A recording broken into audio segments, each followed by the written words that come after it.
Hola, chingonas. Thank you for tuning in to Chingonas y Chisme, where these mestizas give you the chisme about everything under the sun. We leave no stone unturned. We explore spirituality, sacred medicine, womanhood, motherhood, self love, femininity, and everything in between. So we invite you to grab a cup of cacao, cafe, or cafecito. Get comfy and listen with curiosity and an open heart. Hi, everyone, and welcome back to another episode of Chingonas y Chisme. And we are on video. I have a very special guest. I consider her to be a very important person in my life. And you've heard her voice before.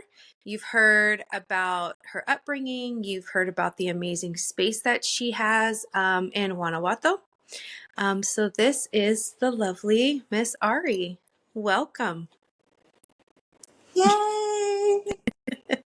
Hello, everyone. How are you feeling today?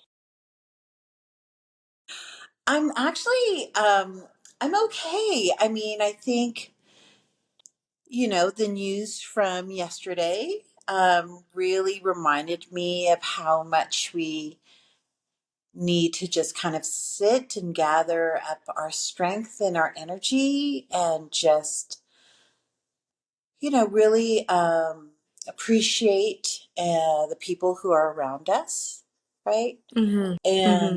And, and just to kind of get ready. So today, so that was yesterday and kind of just preparing. Today, I'm just, the air is different and the light is different now. So enjoying that Mm-hmm. right now. So it's good. How Yeah. are you doing? I'm doing great, actually. I did a lot of reconnecting with the earth yesterday and a lot of reflection. And so by the time this comes out, yesterday was election day, so there was a lot going on there. But like you said, the air is different, and it's a reminder. It's a reminder to really just hold your community, I think, a little bit tighter, and find ways to grow together, maybe ways to take up more space. I know that for a lot of people, it's a very uneasy time because there's a lot of unknowns, myself included. But I have to hold on to hope. And I kept on telling myself and reminding myself that the land that I walk on is woven with the blood, bones, and spirit of my ancestors. And they are going to hold me. Mother Earth is going to hold me. Mother Earth is going to give me strength. Wisdom is going to come from my ancestors through this earth. So that's Yeah. what's really been holding me, really has. Yeah. But yeah, go ahead. Well, I was just going to say hope, you know, Mm-hmm. right. Yeah. Keep hope alive. Yeah. And we can only, honestly, I mean, I think that it's a testament to what we've always done in the past. We have made the best of what has been given to us and we build on that. Yeah.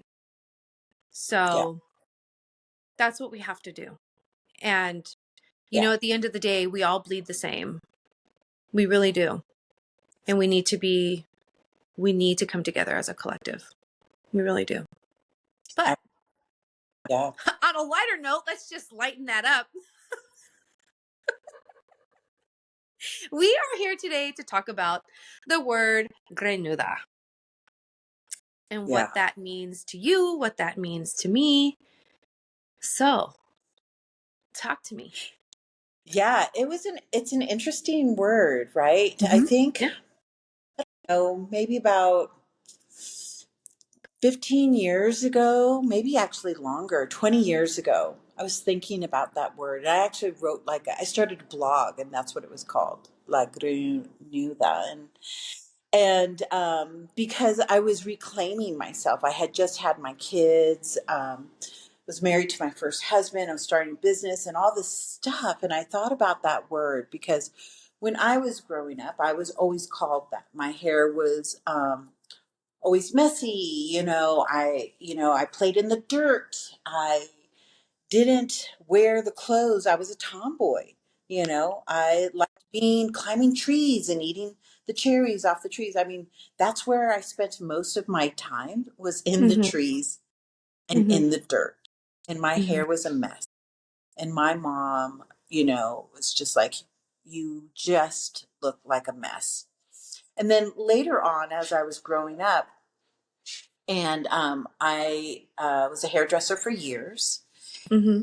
And, there was a time when everybody wanted to straighten their hair, and my hair during that time got bigger and bigger and bigger. It just got so big. Like I Mm-hmm. wanted to take up space. I wanted to just break those walls, right? Because they were binding me. And I'm like, that is not me. Like I got to be free. So and I really talked about that when I was doing hair with other women, right? And women who were working these corporate jobs and were lawyers and would straighten their hair, and it was kind of like, that part of them, which is a huge part of them, like, you are there, but you need to be seen the way we are comfortable seeing you. Mm-hmm. Any other way is, you are just out of control, was a main thing, right? You're out of control, you're wild, Mm-hmm. and we can't deal with that. Right. And um and so I would just kind of be in the ear. And so I was known for giving perms. And I love perming people's hair, right? Let's make you. And so that's what I was known for up until very recently when I moved to Mexico. You Mm-hmm. know, I I was the person, like, right, that I would perm your hair, and do that for you. And a lot of people just didn't, right? Mm-hmm. And so Mm-hmm. and then came this Me Too movement, and this kind of slow movement, um, with the natural hair, right? But it went with the Me Too movement, and I could Mm-hmm. see it clearly coming through, right? And so, Right. it was beautiful to see women wearing their hair natural. And what a glorious thing to see and unfold in my lifetime, Right. right? Right. Right. Because it was just till recent. I mean, last year, and I'm 57 now. So my mom, who has bone straight hair, so we were talking about our mothers who have bone straight hair, Yeah. um, and they didn't know how to deal with my hair. And my hair has actually gotten a lot straight, less curly, I suppose, as I've gotten older. But my mom, even last year, said, can't you just brush your hair? I mean, do something. And I said, you know what? All this time, I'm going to brush my hair. I'm going to brush my hair. Here, I'm brushing my hair. And I go, this is my hairbrush. And then it's making me a little bit emotional, right? Yeah. Because it's this lack of acceptance in Yep. your own family of how you just are. Mm-hmm. So when I brushed my hair out, and she goes, God, can't you just fix that? I said, no, I have to start all over. I have to go wet it now. It's a process, It's a right? And she goes, process. oh, and just that, right? And it's just so, obviously still really hits deep, Mm-hmm. right? Yeah. Um, so, doing this when it was a time that you didn't do it, I think I was really lucky because I realized really young in doing hair, I could do whatever I want. I'm a hairdresser, for God's sakes. Right. I could do so. I, I grew out my gray when no one grew out my gray. I remember coming back to Mexico. My mom's like, oh, "You're doing that just with your hair," and I'm like, "No, I want to wear it like this." Yeah. Only for a couple more years later down the road, she's like, "Oh, I want to grow my hair out, right?"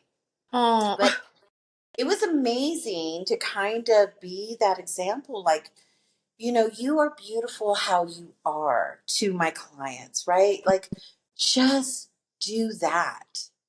And so for them to watch me transition and wear my hair all big and crazy and gray and whatever, it was this other kind of healing process for them. Hmm. And Hmm. I mean, Yeah. but I've always been that wild child. So, so let's, for the audience, like the audience that doesn't know what the word like greñuda means or how it can be referenced, let's explore that. So, like, what is Yeah. your interpretation, or what is your understanding, or what is the literal um explanation of it? I actually don't know the literal, right? I don't know, like, literally what does that mean. I do know that for me, and from what my understanding of when my mother would say that about somebody or to me, it was um, that child is out of control. Mm, They are not a rule follower, mm. right? That and they just live on the street. They are Out there. just wild, right? Yeah. And it's so interesting that she would call me that, and I was that. And so for me, I wanted to put um to empower that, like, to be that. Yes, Hmm. I'm that child that I will wear my hair, whatever. She would always get me up early in the morning, like 5 o'clock in the morning before school, and put two trenzas and braid my hair. And I remember one time I decided to take a rubber band out at school. And my braid was coming undone. And I was like, oh my gosh. And I asked the teacher, can you braid my hair? She goes, oh no, I don't know how to do your hair. And I remember this. It was elementary school. And I just remember, oh no, I can't look like this because my mom's gonna. Yeah. Um, and I don't know what I did, but I didn't, you know, but it was just this upbringing of, you just don't listen. You don't follow, you don't Mm-hmm. do what you're supposed to do. And Right. and so my understanding of like grenuda is like disheveled, not put together, messy. Um, and for me, and then also too, like when people refer to me as that, it was like, oh, your hair looks like a spider, your hair looks like a, or like a rat's nest. Like, and so, Yeah. and Rat's for nest. me, yeah, for me, I growing up, I'm Mexican and Puerto Rican. My mother looks very native. Like she has the bone straight hair. She's got like the chinita eyes. Like I look nothing like her. Like nothing. I look a lot like my father. My father had a huge afro, like in the 70s. And so growing up, my mom did not know what to do with my hair. And I was also, and I think she maybe thought that she was maybe going to get away with it a little bit. I was bald until I was like 3. I had like no hair, none.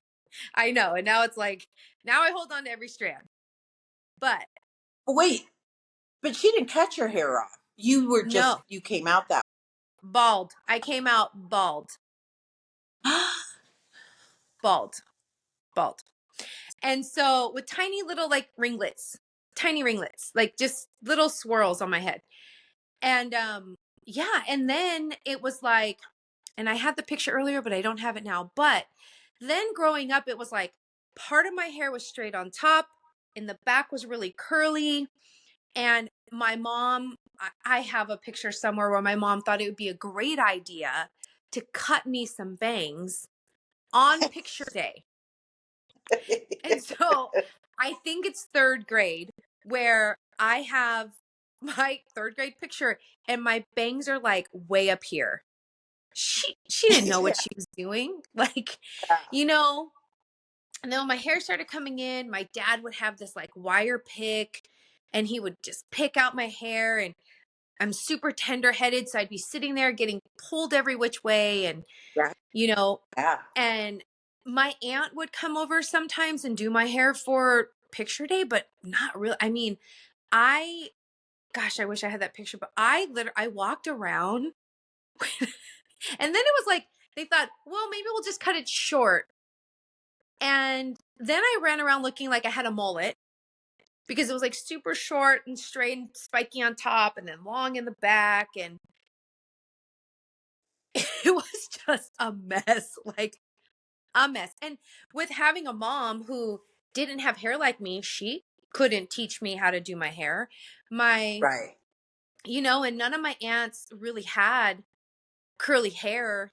I was disconnected from my father's side, who's my aunts, all of my titis have beautiful curly hair, just it just beautiful. And so I remember my aunt taking me because she couldn't stand it. She's like, we need to fix this. Because it was straight on top, curly in the back.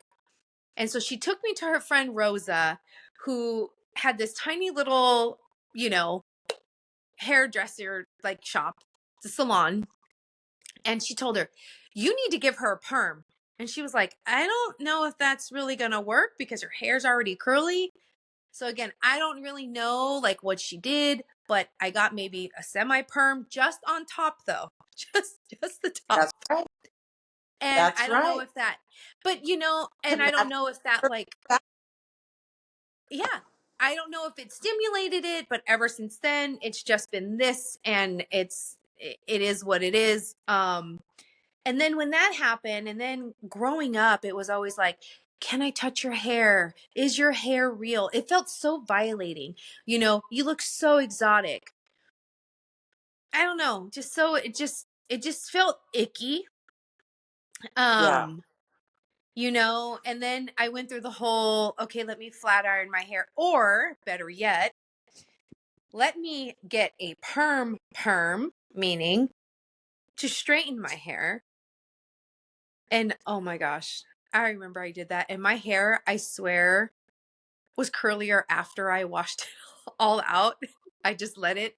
It was just this whole wig has been through a lot. It really has.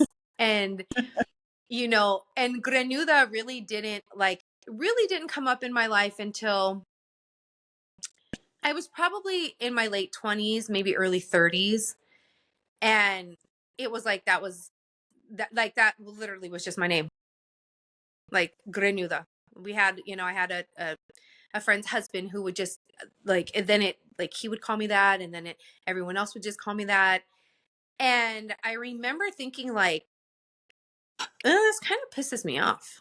This is kind of Yeah. like, you know, but then I started to just be like, you know what? I'm going to take it, because guess what? A lot of women pay to have my hair. And I don't think I really, really, really accepted. I didn't really accept my curls until I was probably in my 20s. Probably in my 20s, where I just said, I'm not going to straighten my hair anymore. I straighten my hair every once in a while, but my husband actually doesn't like my hair being straight. Yeah. He likes it being curly. So I'm like, okay, the bigger the better for him. Like, Yeah. I mean, I think I straightened my hair because I was on that kick. But it didn't feel like me. I felt like I was wearing a wig, and it didn't feel like hair, right? yeah, And I was like, "What is this?" And I couldn't be who I wanted to be. Can't get it wet. You can't do all the stuff yeah, because the curl.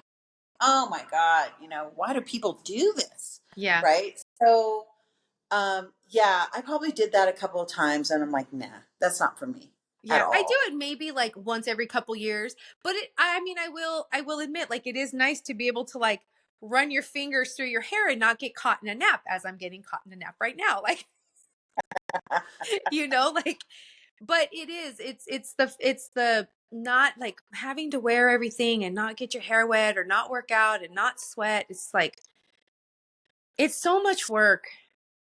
And Yeah, I'm just so low maintenance. Like, I can't, I can't. And I will admit, I don't technically straighten my hair. If I get my hair straightened, I go to my girl. And that was another thing too. It is so hard to find a hairdresser who knows how to work with curly hair. absolutely. I have been with my current hairdresser, Ashley, I love you, for well over 12, 13 years. And it's Yeah. because, I mean, I moved to Tracy, and I moved here, and that's, I found her, and I love her, and I will probably lose my shit a little bit if she ever decides to retire. But Yeah. she's done great with my hair, with adding the purple and not adding too much and not wanting to strip it. And she knows how to cut my hair. I used to go to people and they would cut my hair and I'd walk out looking like I had a mushroom cap, or they would fry my hair. It was just, and then I got to a point where I wasn't going to anybody. And I think before I started seeing my current hairdresser, Ashley, I probably didn't go to a hairdresser for maybe 6, 7, maybe 8 years because I just didn't trust anybody with my hair. And, and not only, and then even a couple years ago, now they have girls who specialize in curly hair. Which is And just a marketing. right, but well, I'll tell you what, I did go to a girl who taught me because I didn't have anybody to teach me how to like like really do my hair. And my curls, I have not been able to replicate her whole that she did to my thing. My whole wig looked on point. And but I do like I've just changed so much with the way that I treat my hair, and I do try and wear it down a lot. Or sometimes it's always, I mean, it is up most of the time. And Yeah. my kids tell me I look like I have a concha on the top of my head, but that's okay. That's my crown. I wear it. I wear it with a lot of glory. Yeah. If you hear construction, I am so sorry. We're We in know you are in a construction. You're in a live working. It's a B&B. it It's a is just, it is an yeah. ever evolving entity, and that is okay. That's okay. It is what So it is. I think that, when I started doing hair, um, nobody knew how to do curly hair. Mm-hmm. So I had to cut my hair a lot. And I would go to really well known, educated, top of the line people, didn't know how to deal with curly hair. Mm-hmm. And so when I opened my own salon, and I had apprentices, everybody had to know how to cut curly hair. Mm-hmm. And then this whole, movement came, and then all these people, um, would go to school and say, and it would really be upsetting because they would go to these classes, and this is why I'm a little triggered about, I just specialize in curly hair because they then thought that the people, who had curly hair, um, because a lot of them weren't educated about their hair, right? They Mm-hmm. didn't Yeah. know. And so here you are as a hairdresser teaching this person, and you're taking like 4 hours to do their hair because this is what you need to do, right? And it's already can be a traumatizing thing. You can come with a Yes. lot of baggage when you have textured hair, right? Yep. And so, and then they would lay on like, you don't know, but I do. And it was this thing like, and you're going to pay like $300 or $400 because I know how to do your hair. And I'm like, oh my God, you are just re-traumatizing this person. So I Mhm. can't tell how many curly hair people. So our salon, we actually do know how to color, treat curly hair. And so for a long time, as that was my clientele. I was just known for the curly hair. And because it wasn't just about the hair, it was about what came with it, what labels were put on you, what Yep. you had to deal with, the trauma of not knowing and no one else knowing, like your Mhm. mother not knowing, and having, all this baggage that came with it. So for me, understanding that, because I myself came from that, was like, okay, this is a process. Like, this Yeah. isn't just about cutting your hair, and I'm going to teach you. And these Mhm. are the products. Because that was the other thing. There were no products for curly hair, No, right? You none. either were, it was really oily or it was really stiff. Pink And lotion. so, Do you remember yeah, pink lotion? yeah, so it was Yeah. really difficult. It's the same as like, I remember when Mac first came out, and I was like, oh my gosh, a foundation that won't make me look gray, pink, or yellow, right? Or eyeshadow that's not Yeah. just this big blue or whatever. So it felt like that when all these products were starting to come out for hair, and like, wow, you Yeah. know.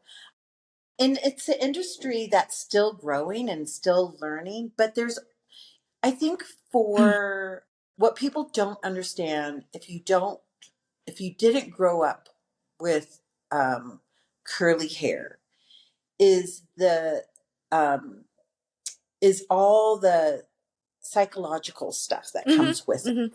Yeah. right? Yeah. So now undoing it. So it was really interesting that curly hair, the BIPOC movement and the Me Too movement all came at the same time, right? Right.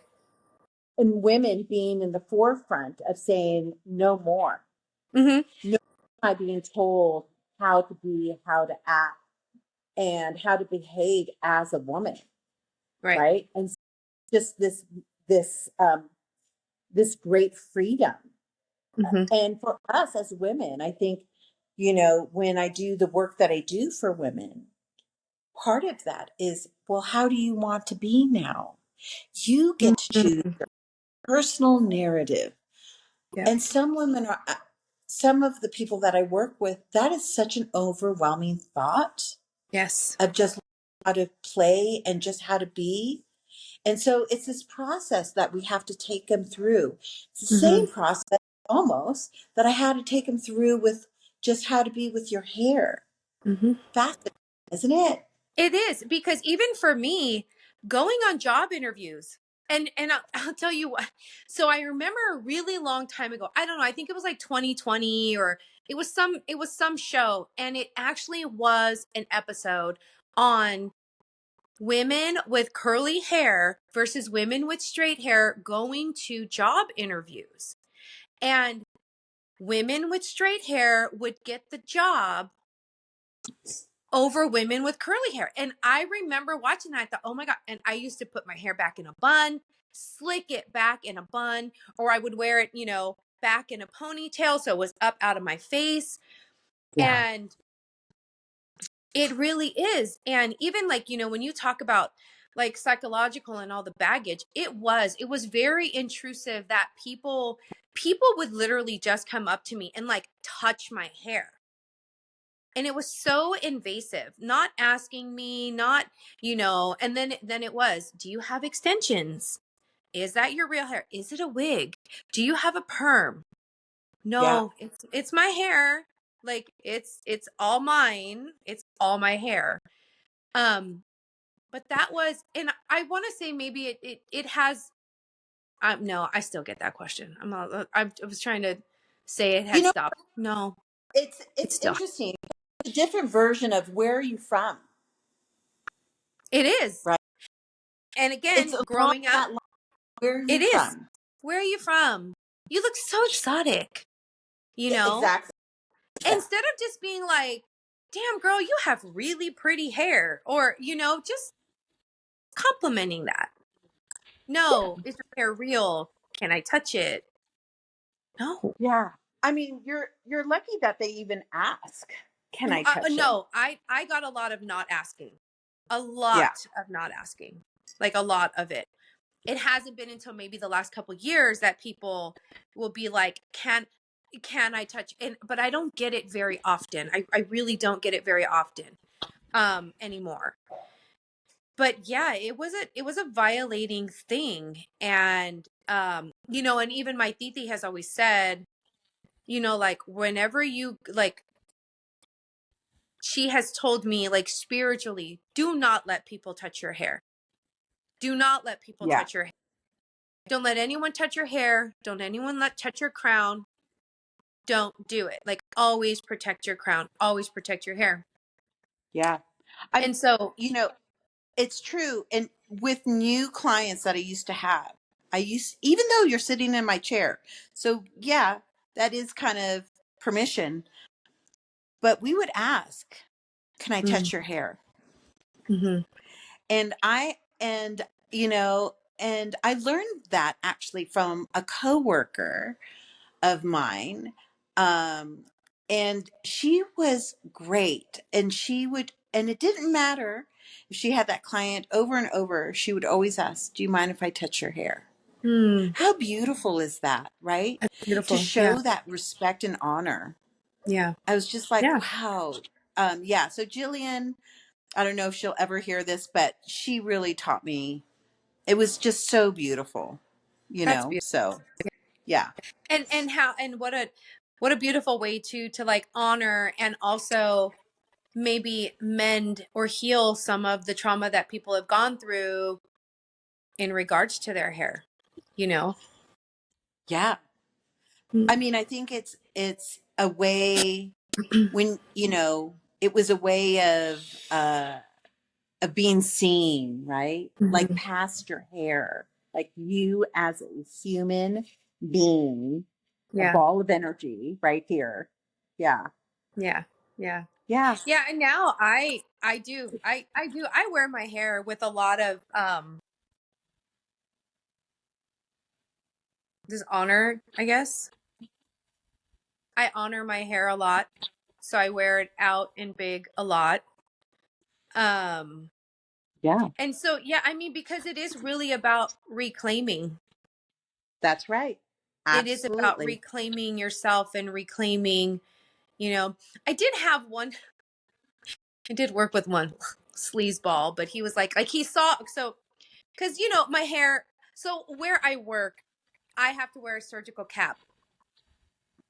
And a lot of people, because they always see me in a surgical cap, don't know that all of this is tucked in to the cap. And Right. so, and he was a slime ball, I'm not gonna lie. But yeah, he had seen me, he was like, oh my gosh, you just went up like 10 points in my book with all that hair. And I was like, gross. I don't give a fuck about your book. I Yeah. really don't. It was just so gross. But a lot of Yeah. people, yeah, they just don't recognize me because it's all stuck back in a cap, Yeah.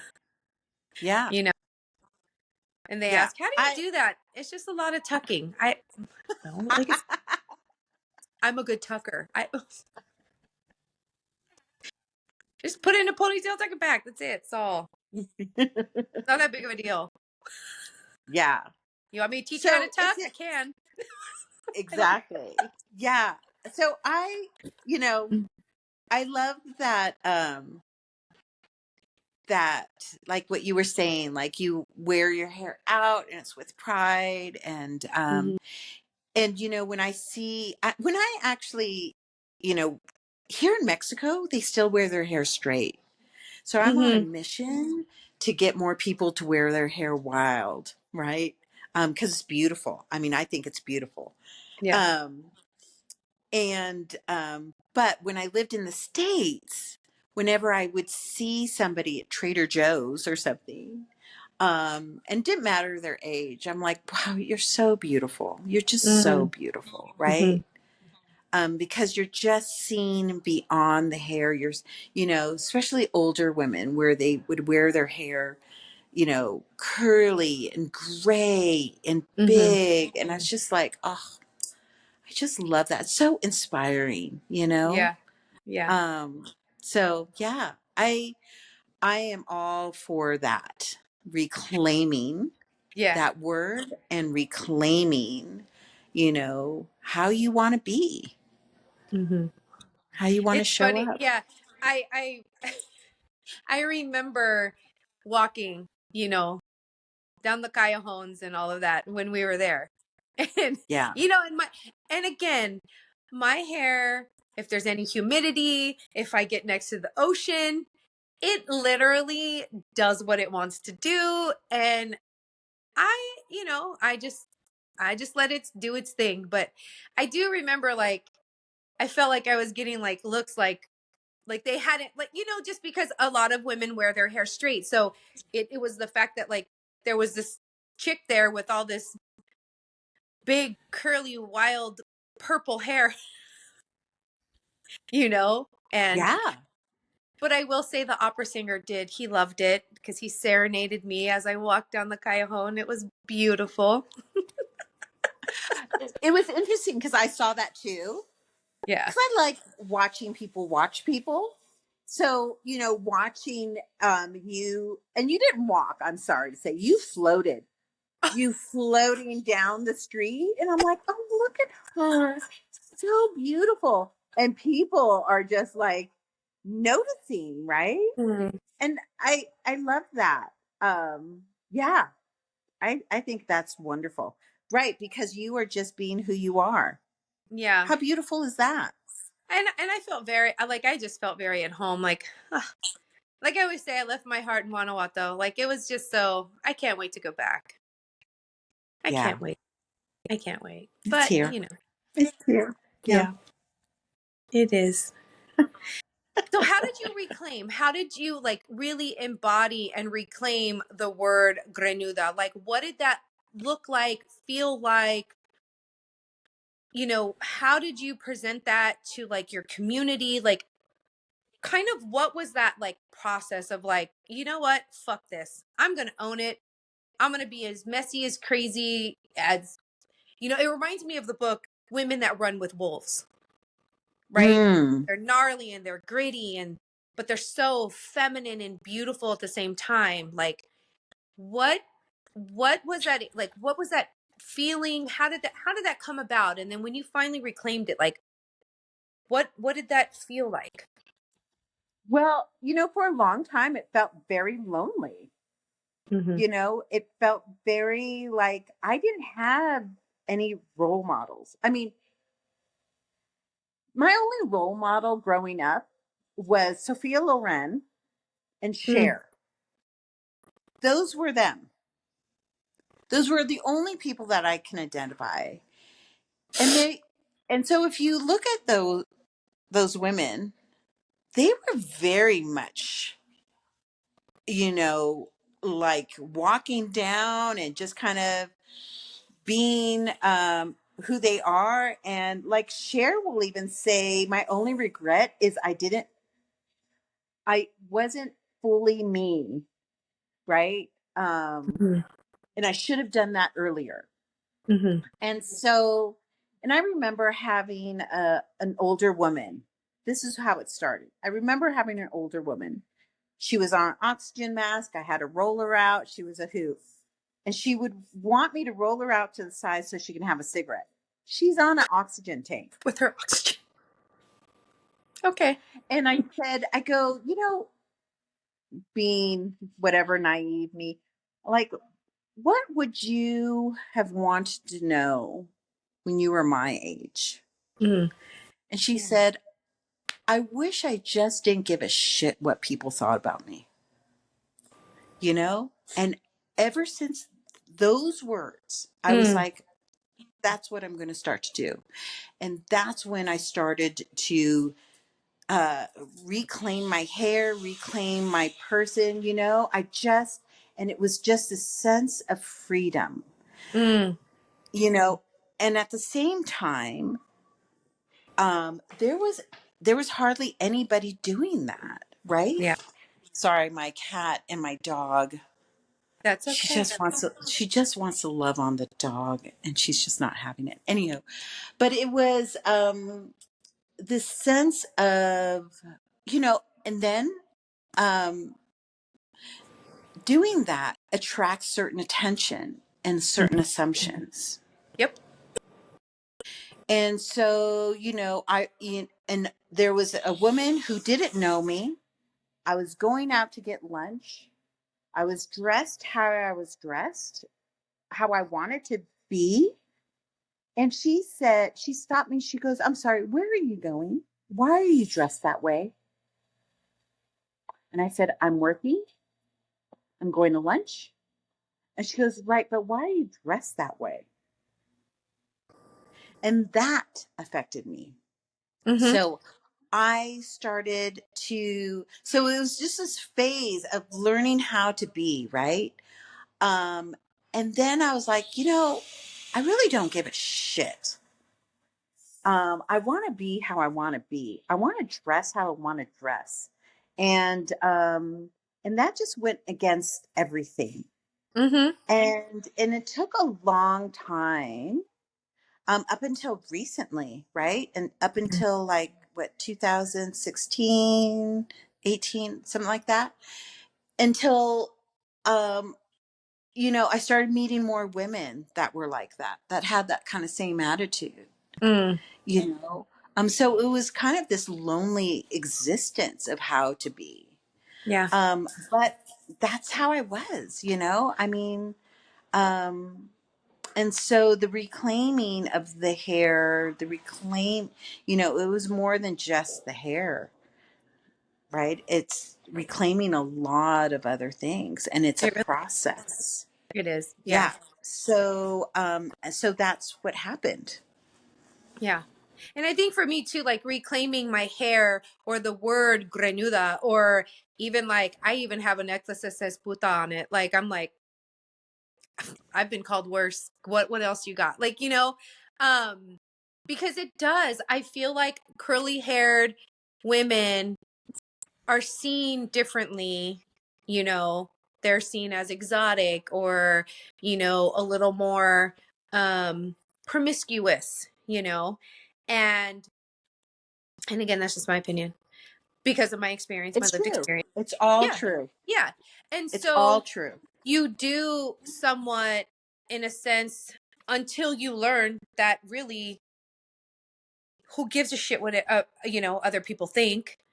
Um and for me, I think that started in my 40s. I think when I turned 40, I'm 46 now. When I turned 40, I was just like I started giving a shit a little less. Like, and it's been Yeah. progressive, like my giving a fuck started running out, and I have very like zero fucks given like now. But Yeah. um because it's so confining and restraining and oppressive, for lack of a better word, like when you are not able to just live your truth, and I have 4 kids, and they'll be like, "Mom, what do you?" I'm like, I'm wearing something fun, like who. And because also I have a daughter, right? And I want my daughter also to live in her truth, and I want her to be able to express herself.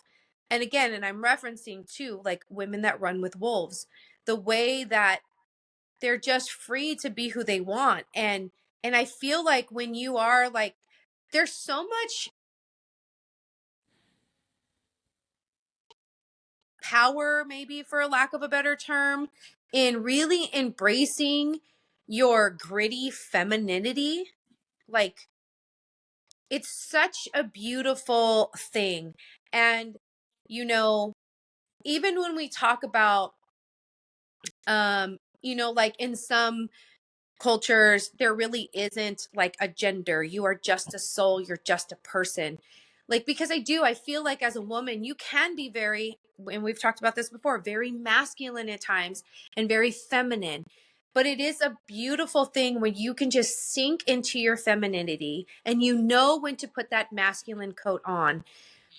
But, and for me, femininity is really just embracing all of your angles, all of your shadows, loving what your lumps, your bumps, your curves, your softness, because even in the softness of maybe your tummy or your thighs, there's so much strength in that as well. Yeah. And like I was just telling my husband, because sometimes I like to take a shower with the lights off. But I do that because some light does come through and it's almost like I'm taking a shower with my shadow. And so it's a very, like, for me, I'm looking at my shadows and I'm embracing the shadow that my body is casting, and I'm learning to like love it, because that's like a huge thing too with reclaiming your femininity and the Greñuda in every woman, really. But I just think it's just such a beautiful thing when you can learn to just sink in and realize that the only person you need to care about really is yourself, and everyone else's thought of you is their fucking thought. Period. Yeah. It's Period. not, no one is living your life except for you. So Mhm. enjoy it, embrace it. You're beautiful. All the things. All the Yeah. things. And it's tough. It's tough being a woman. I mean, we are so criticized and scrutinized, and it's really hard. It's really hard what social media, you know, puts on us to be a certain Yeah. way. Yeah. And that's one thing I think with my ex-husband. Sorry if you ever see this, Dave, but he wanted a Stepford wife. Like, he wanted this perfect little wife, and that was fucking not me. I didn't have the straight hair. Like, it was not, no, I mean, it just Yeah. was like, he just wanted it. I was so opposite of what he ultimately wanted, that I was like, but you know what? We have two beautiful boys together. They're amazing. They're Yeah. not boys really anymore. They're men. Um, and they're amazing. They're amazing children. And I'll take credit for that. Myself and Randy, I will, because we raised them. Like, they are the Yeah. men they are because of the home that they've been in. Um, but yeah, and now it's just such a beautiful experience to have a partner that just lets you be you. And Yeah. my partner does. He does. You know what's interesting is that my first husband fell in love with um, the strength, the independent, the I just don't give a shit. I'm gonna talk to you if I need to talk to you, and that was the same reason Hmm. why we divorced. Yeah. Fascinating, isn't it? It is. It is fascinating. It's so Yeah. fascinating. And my partner now will be like, "Hell no. I love that my wife will cut you with her words if need. She'll tell you like it is, Yeah. and she can hold down the house, but at the same time, she can also come to me because she needs a soft place to land." Yeah. And he's Yeah. that. And it's amazing. Yeah. But Mm, I love I it. know. I love it all. So, do we want to talk about maybe what's coming up? Do you want to talk Yeah. about that? Talk about what You, you want to talk about the it? ceremony Yeah, let's talk about what you're is, going to be offering. yeah. So, I live here in Guanajuato, Mexico, and I'm offering a 4-day ceremony here. Mhm. Um, and I'm not calling it a retreat because I feel like that word has been thrown out there and it Yeah. means so many different things. And so for me, this is a ceremony for um, for individuals who are I'm going to hold space for, and it's really if you are on the journey of discovering what your personal narrative is, the healing of any generational trauma, what society has put on you. Um, we are either going to begin that journey for you or we are going to support that journey for you. And so you will spend 4 days here, and we have different things that we'll be doing, whether that's some body work, going to a temescal, um, and having some personal time with me, walking to the caves here, and just setting you up for success when you have to go back to your life, right? And it's also a beautiful way to build community since it is an intimate gathering. Mm-hmm. We are going to be together on this journey, right? And so know that you're not alone when Mm-hmm. you're on this transition and journey. So, yeah, I'm excited. We have 2 spots open. If I fill them, I fill them. If not, I don't. I want everybody that's here is supposed to be here, right? Yeah. So, yeah, so that's what we're doing in February, Yeah. So what are the dates in February? February 6th to 10th. Um, yeah, and you get to stay here in my home, and I get to take care of you. And it's she really does know how to take care of. Yes. Food is amazing. The atmosphere is amazing. The home is just so special. So special. Yeah, It's such a special place. It really is. yeah, It really is.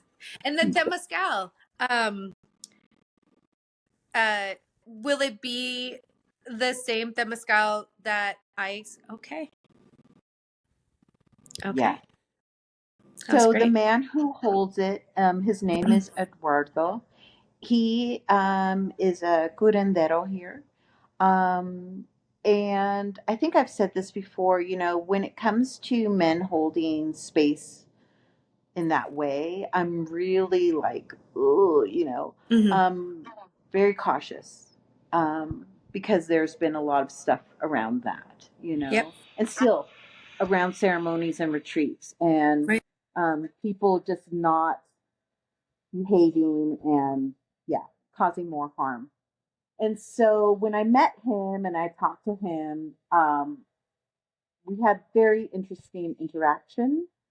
And I thought, wow, this is beautiful. He holds a space where the temescal is just amazing.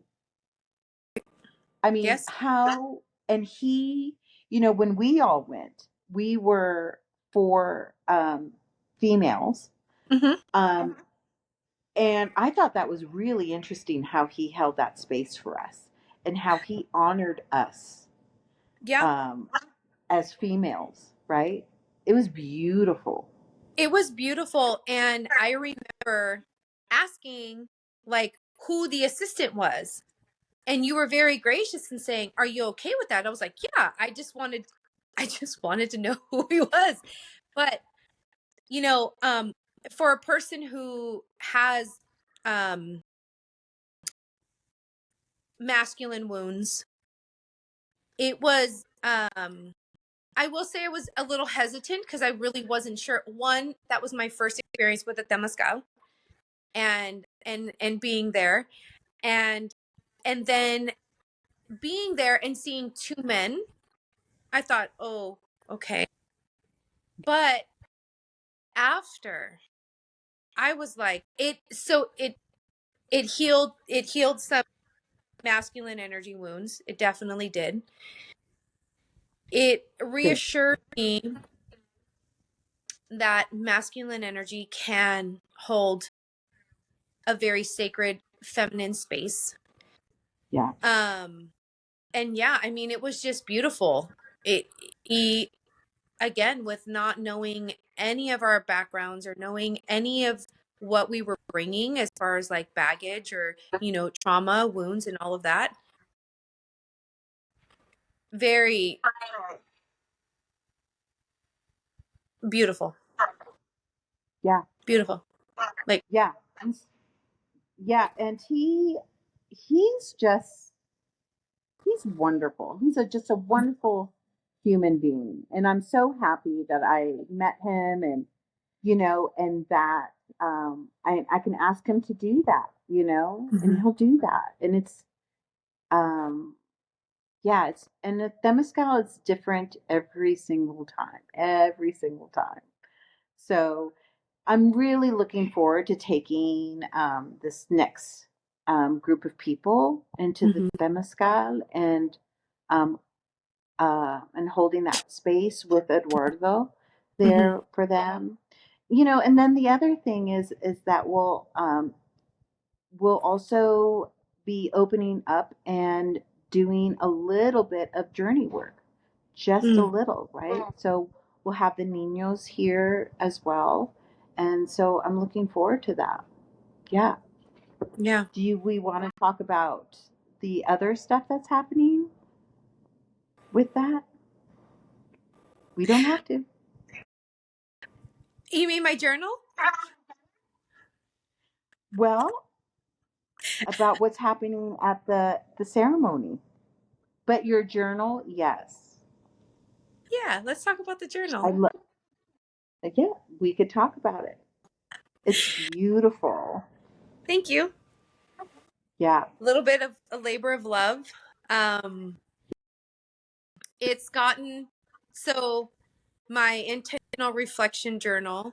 It's a 90-day journal, and you can use it either way. Initially, it was intended for people who are embarking on a microdose journey. Um, but honestly, it can be used for anybody who literally just wants to take a look at behaviors, maybe reoccurring thoughts, wanting to dig deeper into gratitude, um, ways to communicate differently, how to be more playful. Um, it's a 13-week journey, so to speak, with a journal. And yeah, I've gotten some really positive feedback from it so far. One person texted me and said, I realized so much today. I was ugly face crying, and thank mm, you for, taking me on this journey that I didn't know I needed. So it was beautiful. It's nice. I love it. I'm excited about Yeah, it. I'm excited. I'm also excited to, which won't be in any, I don't, we'll see. I'm saying not in the near future, but who knows? I'm looking forward to building on it. I'll put it that way. yes, me Yeah. too. I'm looking forward to Beautiful. building on it. Um, but yeah, and I put my name on something, and it's a beautiful thing. You did. Hmm. Yeah. And that's how you reclaim, right? And that's how you reclaim. That's how you kind of shut down that little voice inside that says you're not worthy. And again, it's Yeah, not going to be for everybody. I don't expect everybody to be called to it, because that's okay. The people who are called to it are going to be the ones that may need it. And the people who support me just to support me and just got it, maybe just to support me, may find something that they needed that they didn't know they needed. yeah, So it's a good thing. It's exciting things are coming, and I'm really looking forward to. Me I too. really am. Yeah. Me too. It's all good. Well, thank you for this talk. I love it. Absolutely. And I am looking forward to listening. You have quite the lineup of more amazing people. Yeah. And I'm really looking forward to seeing that and really seeing you kind of just grow and um, reclaiming and changing your personal narrative, right? Mhm. I love that for you. Yeah. So, And so I thank and you I for, think we'll be talking soon too because I'm interested. We got more. No. I'm interested in the aspect of children in ceremony. oh, yeah, Yeah. Children in yeah. ceremony It's a beautiful, beautiful thing. I love it. and Yeah. what that looks like, what that feels Yeah. like, how that comes about. Maybe we'll hear from another special guest who experienced that. Oh, yes. Yes. Matter of fact, their part two just went on, I think, day Hmm. before yesterday. Yeah. Um, which is, yeah, it's beautiful listening to Yeah. the children of ceremony. Yeah, Yeah. because it's I'm particularly interested in that because I do have children. My older two, they're old enough to where I can speak openly and freely and they understand. And then I have, younger children. I have the bigs and the littles. And Yeah. so, yeah, speaking to them, the littles, about what ceremony looks like. And, you know, I just recently did my first ofrenda. And so it was beautiful for them to see that ceremony, and how we welcomed, our loved ones back that have passed. Yeah. So that, I feel like that was kind of like the beginning of me exposing them to a little bit of what, a ceremony kind of. Beautiful. Yeah. Beautiful. Yeah. Hmm. Well, Well, all righty. I have to go into yes. my construction zone now. Yes, we will be speaking soon. Thank you, everybody, for tuning into another episode. Till next time. Bye. Bye.